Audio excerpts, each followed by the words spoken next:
Hello, it is Leslie Lois, Unfiltered. So we are here on Christmas Eve, and I'm making a dessert for my husband for his work party going on. And I've gotten a number of people through the years who have asked me for this recipe.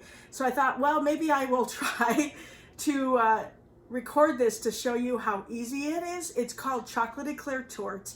Now, my mother may kill me for giving you the recipe about this, but it's super simple. And the really cool thing is you don't have to bake. Yeah. And these are the ingredients that you basically need. Okay. So you need 2 packages of French vanilla pudding. I get the cheaper route. So, I mean, whatever, whatever's cheapest, I tend to get. It's still all really good. So I get 2 packages of French vanilla pudding. You need some Cool Whip or whipped topping unfrozen. You will need, I believe it's 2 cups of milk. You need graham crackers, that's the crust. Now I will say this is the original, but I've tried cinnamon graham crackers, and I've also tried chocolate graham crackers, so you can kind of play around with it with, you know. And also, this is, things have shrunk through the years. Have you noticed that, products that we buy? It used to be that 1 box of graham crackers was enough for the crust, right? For the layers. It's not anymore. So I end up having to buy 2 boxes of graham crackers. Good thing I like having graham crackers in milk for breakfast sometimes. So, and for the finale, you need frosting. Now I picked the dark chocolate fudge. You can get like milk chocolate. You can kind of play around with the different frosting and stuff. And then you basically need a blender, a bowl to blend the stuff in, and you need a pan. Now, I already buttered the pan up to kind of grease it up. You don't necessarily have to, especially if you're a really good nonstick pan.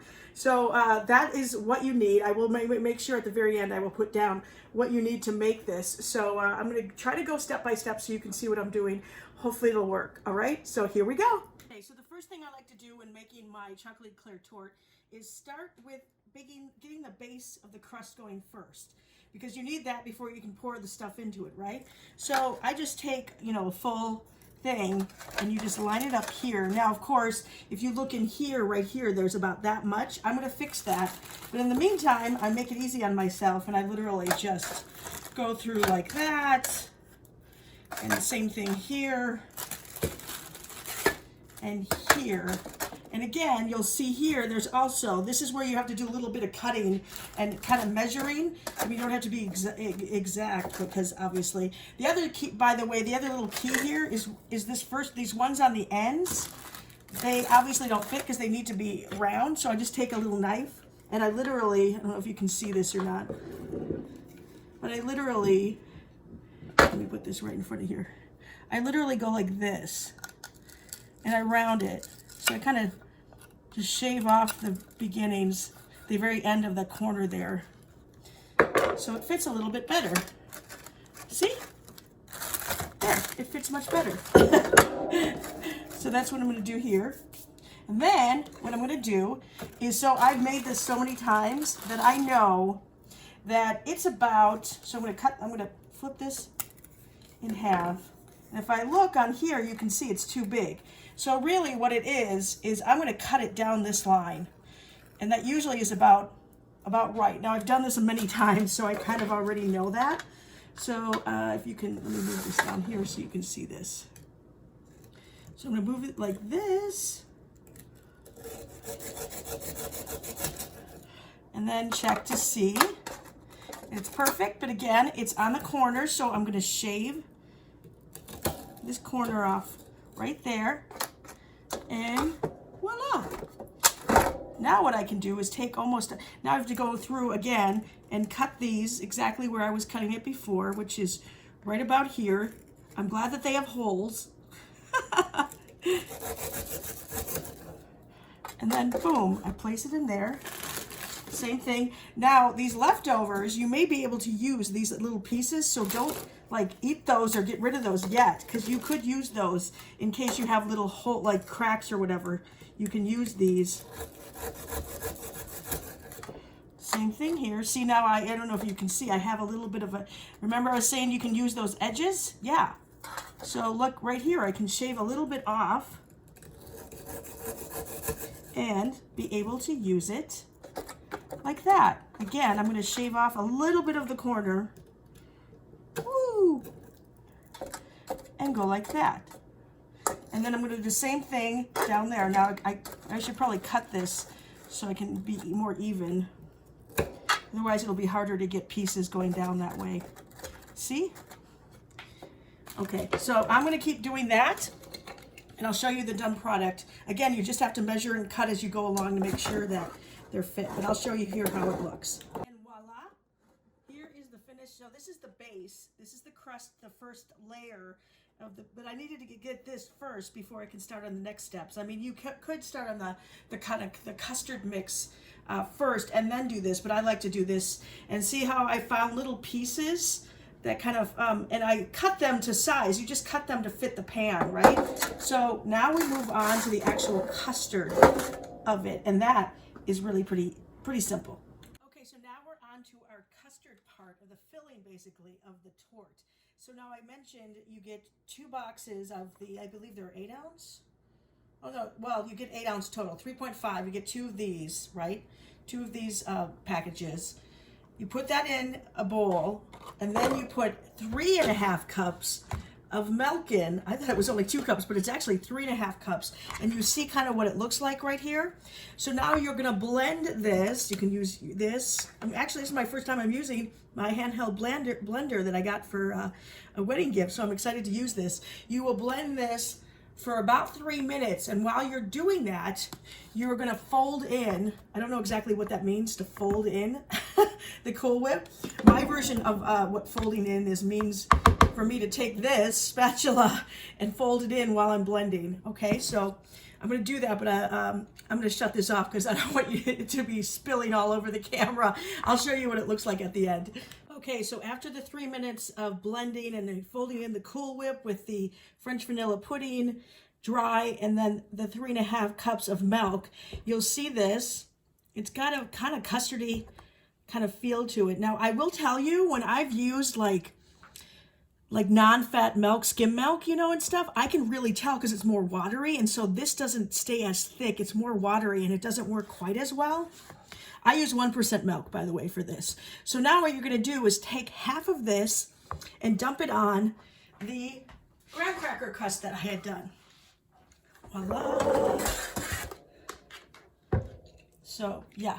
So you're going to take about half of this. Let me get my hand out of the... and pour it in.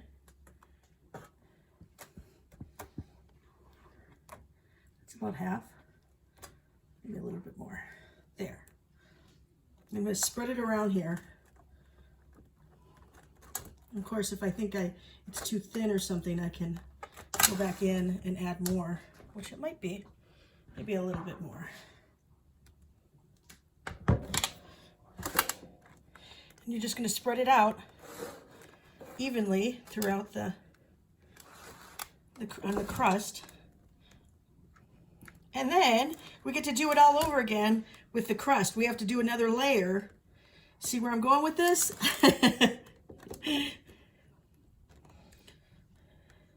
It's a little bit trickier with the second and third layers. You're going to do basically 3 layers of graham crackers on top of this. So we're going to do this. That's about, I think I might do a little bit, just a little bit more. There.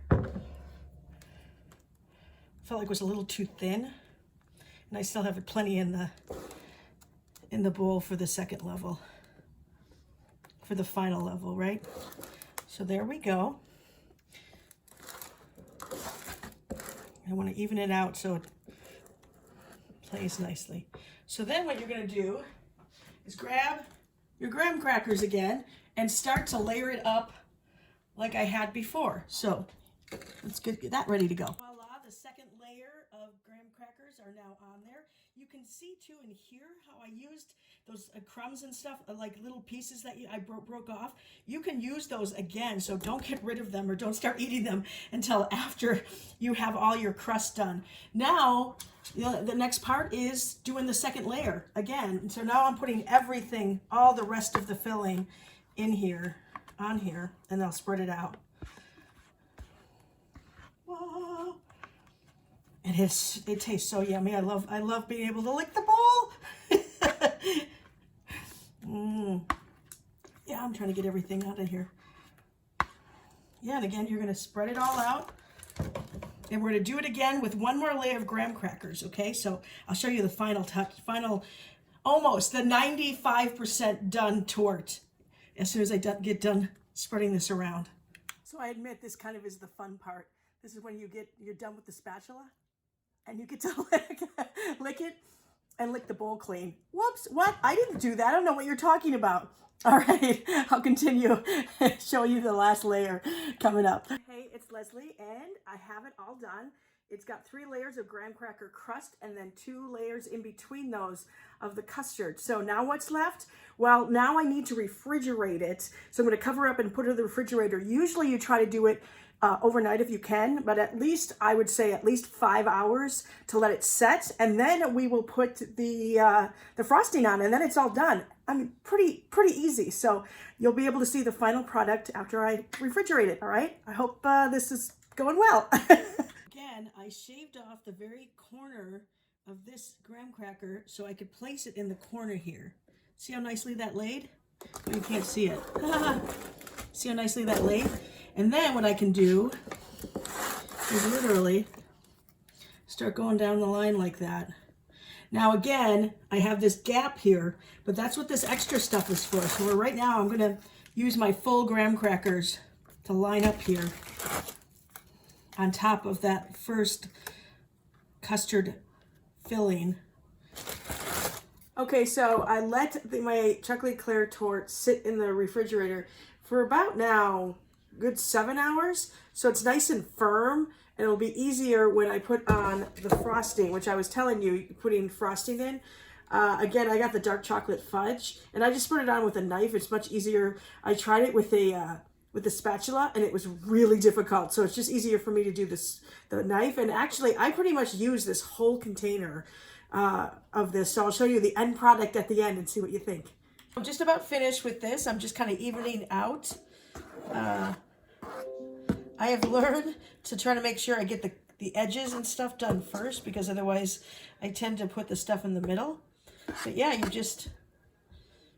then you just clean off the edges, and you have a chocolate Eclair torte. Oh, and then you just cut it. It's a little messy, but it's super yummy. I'm going to put this back up here. But it's super yummy. People really like it, so I guess we'll find out. And by the way, full transparency, I actually made this the day before Christmas Eve. It's actually Christmas Eve, because he needs it for tomorrow. So I had to get it done today. So this is the first time his employees will be trying it. So they'll either really like him after tomorrow, hopefully more if they like it, or but we'll see. All right, I think my little thing, there it goes, sorry. Yeah, I'm just gonna do just kind of clean it up so it looks good, and then put it back in the refrigerator for him to take tomorrow morning. All right, thanks guys. Merry Christmas. I hope you have a wonderful Christmas, and I have a little presentation for you, a song that I'm doing for you. I hope you like it. Bye. Please subscribe to my channel. Thanks. We wish you a Merry Christmas. We wish you a Merry Christmas. We wish you a Merry Christmas and a Happy New Year. Did you hear the jingles? Ding, ding, ding. Bye.